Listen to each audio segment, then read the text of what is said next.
Hi there, John Siddique here, and welcome to this week's book club. And I hope you're really well and thriving, and that you've been enjoying following these series of videos. I've made a playlist out of them so that you can kind of, if you're joining in a bit later on, you can kind of find your way through the lot. And this week was really interesting because I wouldn't call it going for a challenge read, but kind of, last week we were looking at kind of Mary Oliver and Galway Kinnell, who are on the surface quite easy to read. And so this week I kind of went for some slightly denser material, and for our story we looked at Araby by James Joyce, which is from Dubliners. And it's a tremendous story. Dubliners, of course, is hugely famous as one of kind of the great books of short stories of all time. And Joyce, of course, considered one of the greatest writers that has ever lived.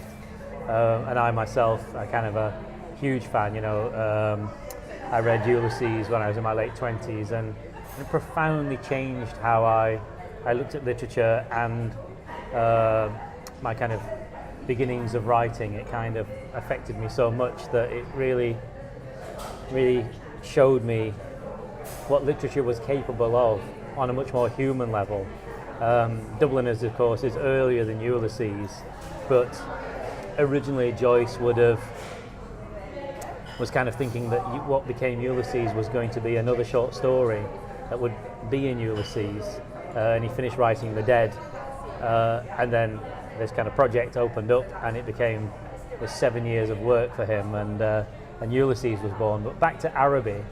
Araby is kind of quite a simple tale of kind of first love in some ways, but not the easiest to read, because Joyce, even back then when he's in his kind of 20s, is kind of quite dense with his language, maybe not showing off, but kind of, he's not using the kind of the most ordinary of language, but he's very descriptive. He's not at quite full power yet, which is interesting. He kind of comes really into his power with Ulysses.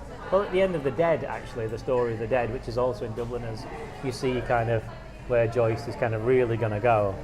But Araby just kind of is a kind of nice, clear, sort of simple tale, but there's that beginning of kind of density, and the kind of the themes are there that if you've read Joyce, you will kind of already know about. But there's nothing to fear. This is one of the things with Joyce, is that people fear him because of this fearsome reputation. But Joyce was really beyond his kind of very obvious grand intelligence.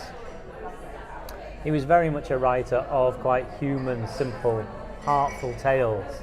And Araby is one of those, so I would encourage you to have a look at Araby.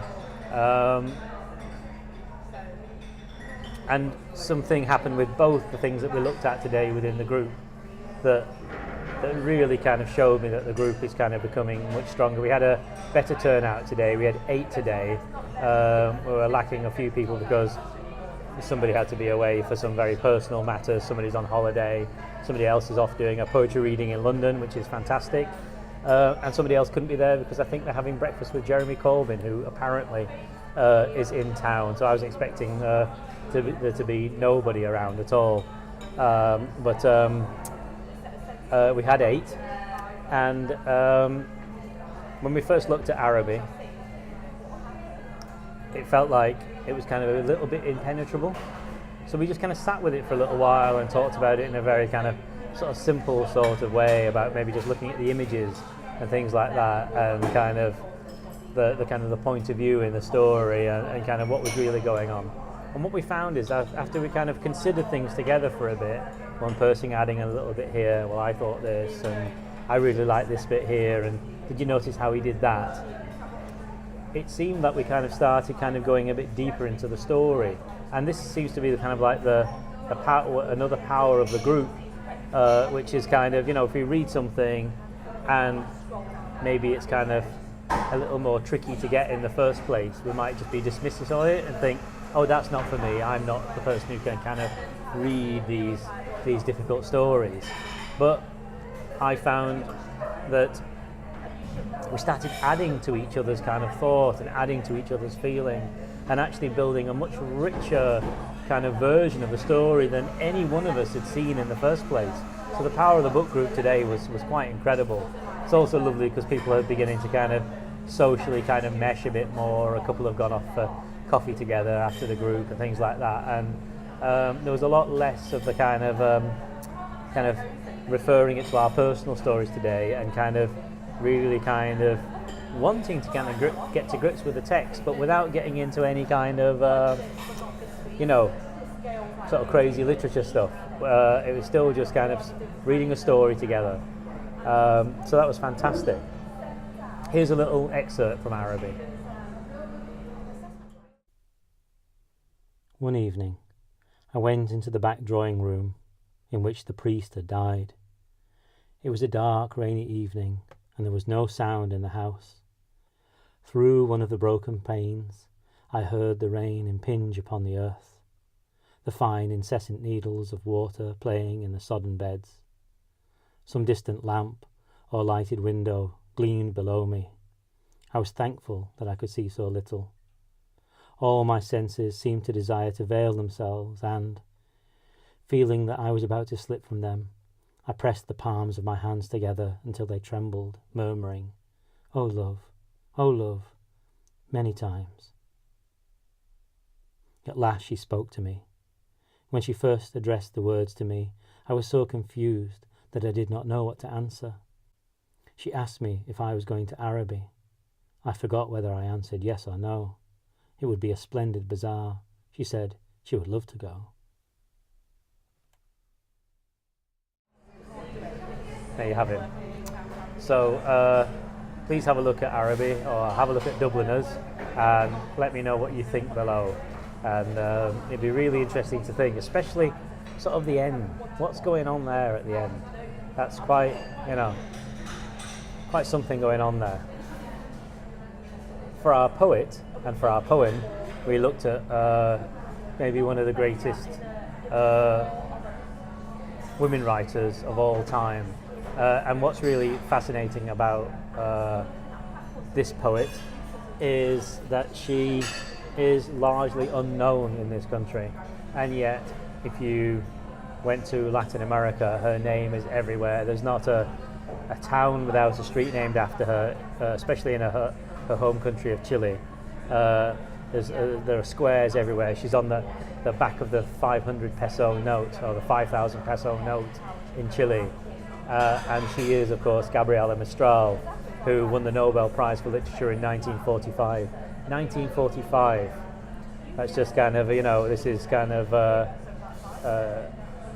almost 30 years before Neruda wins his Nobel Prize. This is before Hemingway wins his Nobel Prize. And her book Madwomen, which today's poem is from, is like a series of kind of mid-length poems that could be biography, could be reflections on the different aspects of womanhood, could be conversations about what we're doing to ourselves and the earth.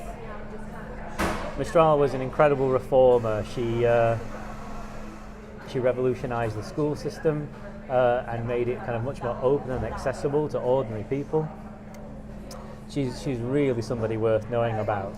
And one of the problems that I kind of find, as we've talked about sort of before in these videos, with kind of the more narrow view of kind of say just English literature and its canon, is that we ignore some of the most important storytellers all around the world for our sense of self. And the thing I've always loved most about literature, which people like Mistral give us, is that we get to see what lives are like for others.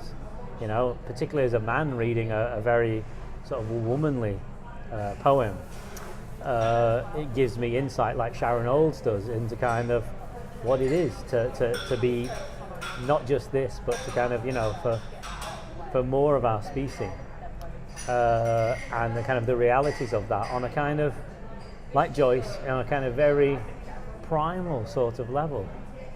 Yes, there's enormous intelligence there, but then again there's these basic things. This is what we see with Shakespeare, what we see with Joyce, which we see with Neruda, with Mistral, with Hemingway, with Fez. All the kind of cleverness in the world is irrelevant in a way when you kind of get down to it, because of the basic themes of being a human being, and so Mistral is a very human writer, and a very interesting figure to kind of delve into. So this is a little excerpt from Crosseyed Mother. And the cross-eyed one went opening the night as if in slices, and the procession followed through her fissures and her gorges. When the mother was questioned at the return of day, Gaia, playing at two worlds, wouldn't even lift her face, and when they laughed at her, she smiled and held her peace, and on account of her silence, her children made up tales. They say she didn't age in her face or in her step, though everyone grew old that she'd ever suckled. They made her a tomb for the hour that had come, and she laughed and laughed to see how they would dig it. Just like with the Joyce, the same thing happened in the group, that it took a little while to settle. There was this kind of, well, I don't read poetry, I had no idea what this is about. That was, one reaction. And again, of course, that shows up a flaw in how we work with literature in schools and in universities, and that we think that literature is about something, that it has to just be an understandable thing by the narrow mind, and we miss out on the humanity, the depth, the painterly qualities of the literature, the emotional world of the literature, and it's all rendered into, what does it mean? I get it or I don't get it, and I pass my exam or I don't pass my exam. And we're very blessed kind of once we're older and out of the school and university system, hopefully something in us survives and we can kind of get back to story again, and kind of what, literature's main purpose of kind of talking about what life is, really.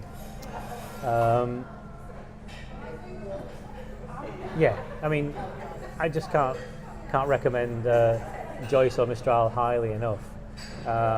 Next week's pieces are actually going to be much more simple by comparison, so I just wanted to have 1 week where in this first run, where we've been going for 4 or 5 weeks now, I wanted to really kind of give them something a lot more solid in terms of literature, and see if this kind of sort of deepening into the work would take hold. So we've been successful there, a successful experiment. So if you have enjoyed these videos or enjoying this video, then please give us a thumbs up or leave a comment down below. Please subscribe to this channel because it's a lovely thing to do, and if you click the thing that says notifications, then you will know every time a new one of these videos pops up. Of course, we do the other stuff too around meditation and living more authentically, so if you're interested in that too, it'd be lovely to have you have a look at some of those videos. But if you're just interested in literature stuff, then like I say, I'm building this out into a playlist so that that you can kind of track through these as well. So I hope you have a really beautiful day. I'm going to finish my coffee, which I haven't touched yet, and let go of what I've been reading, because I have more things to kind of reflect on. Getting ready for my next little project with the RLF, which is to kind of do an interview with this lovely children's writer. So that comes next, and I'll see you next week. Take care.